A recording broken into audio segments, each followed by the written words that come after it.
24-এর রক্তাক্ত জুলাই গণঅভ্যুত্থানে এখানে যে রাজনৈতিক দলগুলো উপস্থিত রয়েছে, নেতৃবৃন্দ যারা উপস্থিত রয়েছে, সবাই সংগ্রামী ভূমিকা রেখেছে।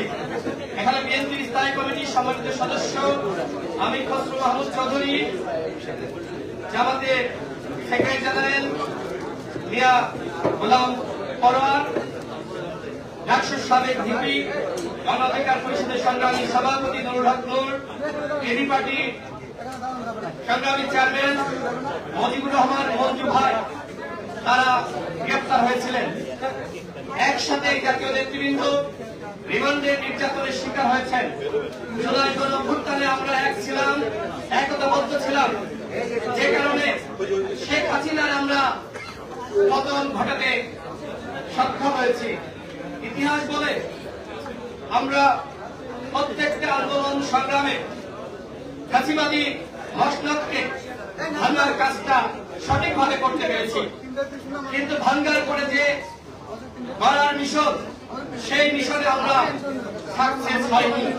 24 আমাদের হাতে সুযোগ দিয়েছে এই বাংলাদেশকে একটি উন্নত সমৃদ্ধ রাষ্ট্র হিসেবে গঠন করার। 24 আমাদের হাতে সুযোগ দিয়েছে এই বাংলাদেশকে অর্থনৈতিকভাবে সমৃদ্ধ, গণতান্ত্রিক, ন্যায় বিচার সম্পন্ন, মানবিক মর্যাদা এবং সাম্যের বাংলাদেশ হিসেবে গঠন করার।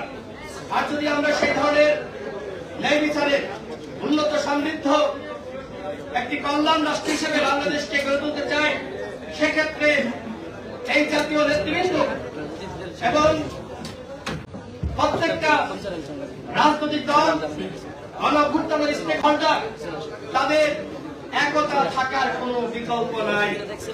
আমরা লক্ষ্য করছি গণঅভ্যুত্থানের পরে আমরা বিভেদে লিপ্ত হয়েছি, আমরা বিভাজিত হয়ে পড়েছি, যে কারণে আজকে সেই দিল্লিতে পালিয়ে থাকা ফ্যাসিস্ট শেখ হাসিনা এবং আওয়ামী লীগ তারা নানানভাবে নানান পন্থায় ফিরে আসার চক্রান্ত করছে।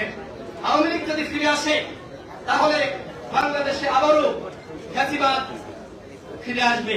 সুতরাং এখানে বাংলাদেশের বৃহৎ রাজনৈতিক দল বিএনপির শীর্ষস্থানীয় নেতৃবৃন্দ রয়েছে, জামাতের শীর্ষস্থানীয় নেতৃবৃন্দ রয়েছে, অন্যান্য দলের শীর্ষস্থানীয় নেতৃবৃন্দ রয়েছে।